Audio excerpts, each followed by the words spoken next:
So hello, welcome back to the channel, and if you're joining this journey randomly and this is the first video you're watching in this series, I'm going to set a brief spot of context for you before introducing you as to what's inside this remarkable building. So 12 months ago, I partnered up with Aston Martin to create a DBX. Effectively, what we've done is create a very unique and exclusive specification of this wonderful SUV. Applied things like Valkyrie-based paint technology on it to show up the incredible sculpture of the car. It's the only DBX that you can order currently with an Alcantara interior. We have an incredibly beautiful badge that we've made with the artisans in the jewellery quarter of Birmingham. And there's lots of other exclusive features which we shall run through when we go inside. We have partnered with a remarkable Aston Martin dealership called HWM, where you can order this car from, because they just so happen to be the oldest Aston Martin dealership in the world. But their history and their story and their heritage is fantastic, from racing with Stirling Moss. We're going to head inside and talk with a wonderful man called Guy, who's going to run us through the history of the company, including showing us one of their original racing cars. And then we're going to introduce you to our DBX and what makes it special and how you can ultimately go about ordering one. So Guy, you've been, HWM's been here for what, 1930 something? Yeah, so we were founded in 1938, and we started selling Aston Martins in 1951. Okay, so what were you doing then? Because I only obviously associate you predominantly as an Aston dealer. Yeah. So what were you doing pre-50s? Well, 38 wasn't the best year to start a business, as you can imagine. I can't imagine it was. So the Second World War got in the way, but as soon as we got back from war, and I say we, as you said, it's not me, but our two founders were straight at the race scene. And so we started as a race car constructor primarily, and we used to sell and service cars in between, but frankly, it was all about racing at the weekends. So you built your own race cars? Our own race cars, yeah, exactly right. Obviously, I've been in this door 5 minutes and I've learned something already. Okay. Yeah. So you were an actual constructor? Yes. So we were a race car constructor, a race team, Grand Prix race team. Wow. Yeah, exactly right. Yeah. So we've got this amazing heritage, and there's always something interesting going on at HWM, and there always has been. So I mean, even just in front of us here, we've got an Aston Martin LM4. This is a 1930 car that was built to race originally at the Brooklands motor racing circuit just up the road from us. Yeah. Because of course there's this fantastic motor racing history in and around Surrey and Middlesex. And so this car was raced by Mr. Batelli himself as CEO.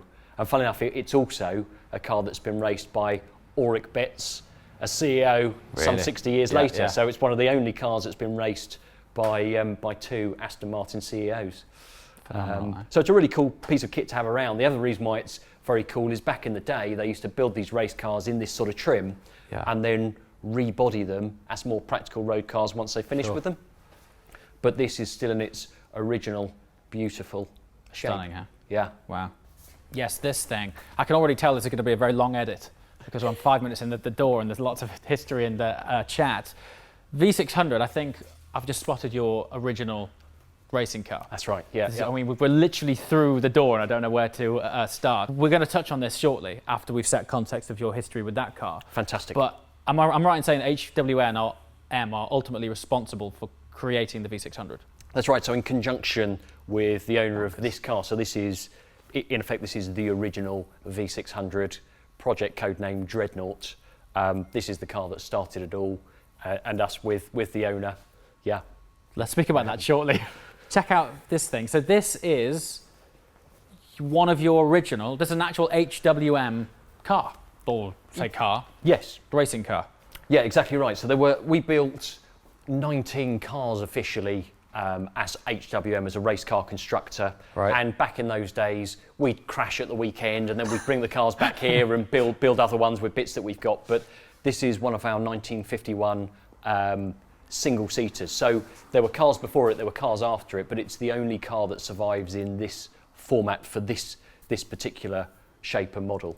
And it was used during a really heavy campaigning season. So to give you an idea, typically there were about 29 races in a season. Well, 51, we raced 27 of those. So intense. And we're all over the place. So we were bearing in mind we were operating out the same building we're in now. So you're always based here? Always based here. So we Fabulous. moved in just after the Second World War. It was originally used by Vickers, who were building aircraft up at Brooklands to build parts. And then afterwards we moved in and started constructing race cars. So yeah, so this was built here on a relatively small budget. So HWM were up against some significant manufacturers, Ferrari, Maserati, all sorts in Europe. Yeah. And we had this small team, but just of brilliant guys that worked epic hours to keep the race team going and afloat. What period does Stirling Moss join the team, like literally join the team? Yeah, so 50. So he did a couple of years. 50, we were okay. his first contracted drive. Seriously? Yeah, and so You signed Stirling Moss? we signed Stirling Moss. Yeah, Oh, so we were great at spotting talent, and inevitably at that age he was less expensive than he was later Sure. in later years. We Yes. had limited budget, but he was racing a Cooper privately, and we spotted him and offered him a contract, and off he went. They don't quite make them like they used to. You can literally see the floor through this, along with some wonderful gearbox mechanisms. Come on, speaking of building cars, V600, of which, so 14 made in total, right? 7 coupes, 7 roadsters. That's right. You Yeah. have 3 here, Yes. and that's the original build car. That's it.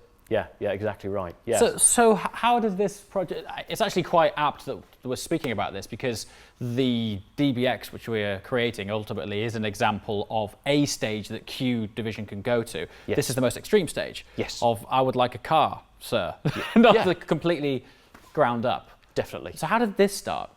Well, this happened at quite a significant time for naturally aspirated engines and Aston Martin. So we call this the VH platform. It was ending its life. V12 Vantage was available as a 7-speed manual at that point, and it was a brilliant car. And so the gentleman that bought and sanctioned this project actually originally bought his first Aston Martin from us, which was a V12 Vantage S, and it sat aside an amazing collection of cars. He is just an out-and-out petrol head, and so subsequently he bought this V12 Vantage S manual, loved it, and thought, I think I always wanted one of these cars in my life. Can we do something special? Probably thinking, I wish they did a GT12 manual.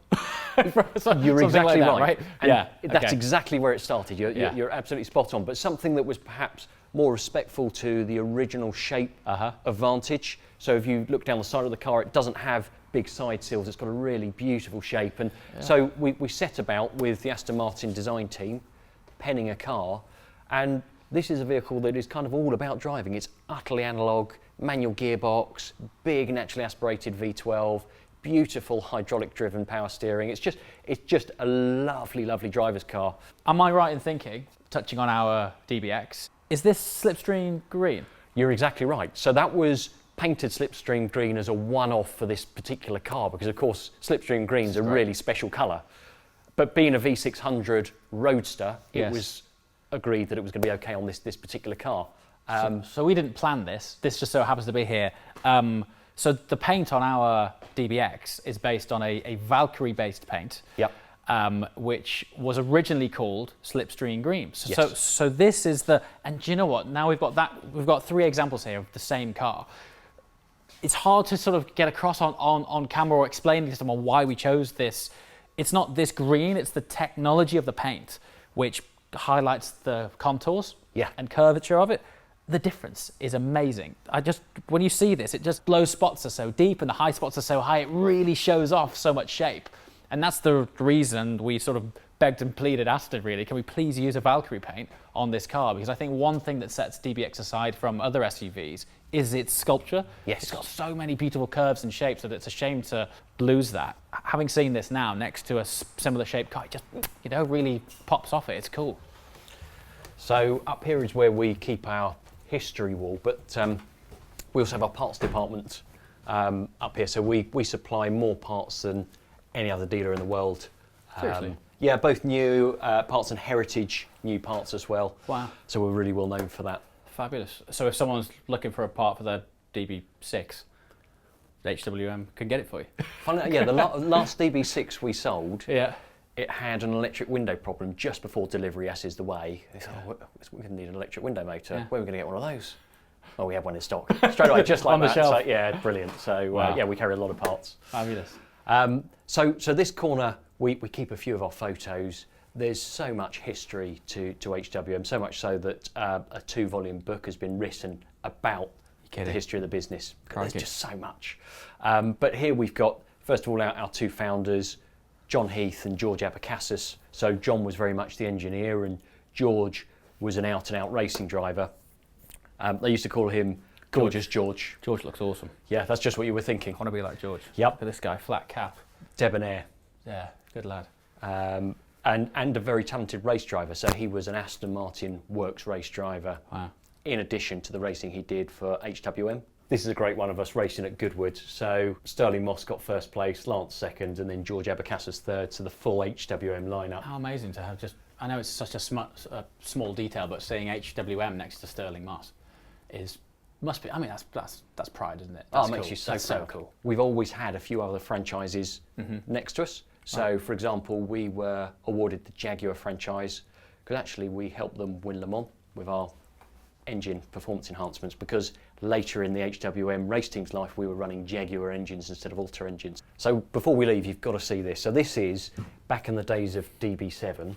Right. This is how we would take colour samples to customers. So this hefty beast is a suitcase which comes off the stand, and Look you've at got all that. of your old school. So you paint would rock colours. up to someone's house with that, would you? Yeah, I mean you'd have to do a fair bit of weight training to carry it, but that's the idea. It literally yeah. has mahogany end plates. On the yeah. It's brilliant, but great piece of history. How cool. They just don't do it like they used to, do they? You know, it's gorgeous. It is.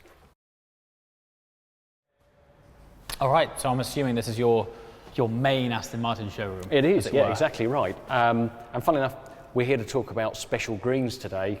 Here's a good place to start. So this is a 1978 V8, and it's a beautiful example, but this is finished in orchard green. So back in the day, to have this paint colour, it was a £2,000 option. So that's In the 70s? In the 70s, yeah, late 70s, that was a £2,000 option. It's the equivalent to somebody spending £20,000 on paintwork for the DBS next to it. So, but you can see it in the light. It's just got this beautiful sparkle. While we're on the topic of bespoke paint and badges, is there a story behind that, or was that how they were in the 70s? Yeah, exactly. It's true to the original car. Zigzagging flows through it. Now it's all just wings, isn't it? Yes. Yeah, so it's kind of to signify an A and an M that you can just about make it out, but very subtle. Just about. Yeah. So let's not be humble now, Guy. Yeah. You guys have moved some special cars. So as far as the Vanquish Zagato series goes, how many came through you? I mean, I can't say. Well, what I can tell you is, for example, when I've got this great picture of when Zagato shooting brake landed. Yeah. Literally, we had this whole showroom full of cars side by side, full of Zagatos. It was just the most amazing sight. Amazing. But Yeah. they're so beautiful, and it goes back to us being the biggest seller of DB4 GT Zagatos back in the day, and we've just got this heritage with special Astons. But this as a shooting brake is a remarkable car, and it was the last of the Vanquish Zagato series. 99 were made for the whole world. And actually, it was quite an engineering feat. So a fair bit was done to the car to give it this incredible shape and load space. And I love it. It's almost like an old school GT Tourer, because it's big luggage, big engine, beautiful to drive on a long distance. It's a great car. They sort of split chassis in order to keep the fuel tank low. It was half Rapide chassis and half Vanquish chassis, right? In order to make this thing happen. Yeah, exactly right. So different suspension at the back, and it's got a saddle fuel tank, which allows a flat load space at the back. Yeah, makes it a more practical sports tourer.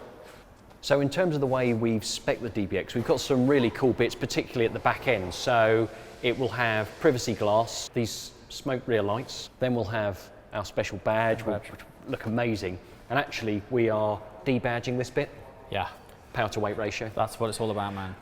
Every gram counts. It will give it a really clean look. So, I love a bit of debadging. And then further down, with the black exhaust, it will have the Aston Martin sports exhaust, so it's going to sound incredible too. Great. Yeah. Fantastic. Obviously, I've spent some time around DBX, but because they've only just begun to hit the road, I've been looking at them on a screen so long that it's actually nice to stand in front of a real car. I don't know if the camera really does it justice. I think one thing I've found is people who haven't seen them don't realise how big they are. It's Agreed. a big car. It's a clever bit of design, isn't it, in terms of the way... Yeah. Yeah. It's a big boy car.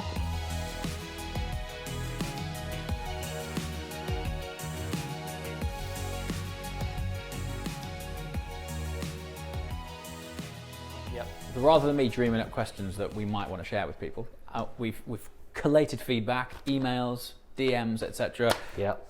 FAQs. Brilliant. So stuff that I haven't thought about, and one question specifically from me. But let's start with this one first. Can you make any alterations to the spec of the car? Yeah, that's a good question. So this is, by its very definition, a bespoke car. It's a Q bespoke vehicle. However, yeah, we can still make alterations. So, for example, we might have a customer who would like a tow bar because they want a tow, or which is a factory option, or, for example, the rear lights, rather than have them smoked, maybe there's a preference for red lights. Great, we can do that. So, yeah, the answer is yes. Okay, cool. Of course, I've put my entire heart and soul into this project, so please don't change too many things. What happens if you live outside of the UK or want a left-hand drive car? Right, so this car is available in left and right-hand drive. So in theory, a buyer could have a left-hand drive car for the UK market. We can do that. If they're based outside of the UK, Europe, or somewhere else in the world, what we would do is, if the customers contact us, we'll sort it all out, but essentially they can take delivery from their local dealership. Okay. Can you part exchange? We can part exchange. It might be a bit difficult for people on the other side of the world. That might be a struggle, but definitely in the UK, no problem. Yeah. Okay, great stuff. Finance. This is actually an interesting topic because it could be quite unique to our car, but how does the finance work? Okay, so we've been working really hard behind the scenes to put together a bespoke finance offer for a bespoke car, and we took this specification to Aston Martin Financial Services, and because of the content in the vehicle, the sheer spec of it, they have put a higher residual value on the vehicle. So therefore, pound for pound, for an equivalent valued DBX, it will actually be slightly less per month. I'm so proud of that. Yeah. I think it's brilliant. Great news. So yeah, if you were to spec one, I think one thing is interesting. If it was possible to spec this car, you wouldn't be able to achieve the value as individual parts as we have done by making it a production car. Yeah, exactly right. Yeah. So yeah, we've essentially, by making this a slightly bigger project, it's enabled us to bring down the cost of the alterations and bespoke enhancements that we've made. Yeah, mega. This one's from me. How long will it take to get a car? Good question. Well, we've got impatient people already. So the very first cars will come probably late March, early April. Okay, cool. Actually, people who are ordering now are going to see them in the second half of 2021. Okay, all right. That's not too bad for something bespoke, you know. Yeah, that's all right. Deposits. What sort of deposit do you need to pay to reserve a car? Okay, right. So to reserve an allocation, £5,000 initially, and then that increases to £20,000 in total once the build goes to fixed. All right. So look, this journey's going to unfold over many months, way into next year. I think it will also take a ramp up when a physical car turns up. Yeah. Really, at this point, we'd love to hear from you. Questions, comments below. Any other comments, we'll probably, no doubt, be speaking to Guy again. But also, thank you anyone who has expressed interest in the car so far. I think we are doing well, aren't we? It's cool. What I'm really humbled by is the cars being ordered from abroad. It is. That is cool. Yeah. We had one chap inquire from Mexico City, which is awesome. Yeah, it'll be fascinating to see. What I'm interested in is the spec split. As we touched on, one thing we haven't made a big deal of yet is that it's also available in black.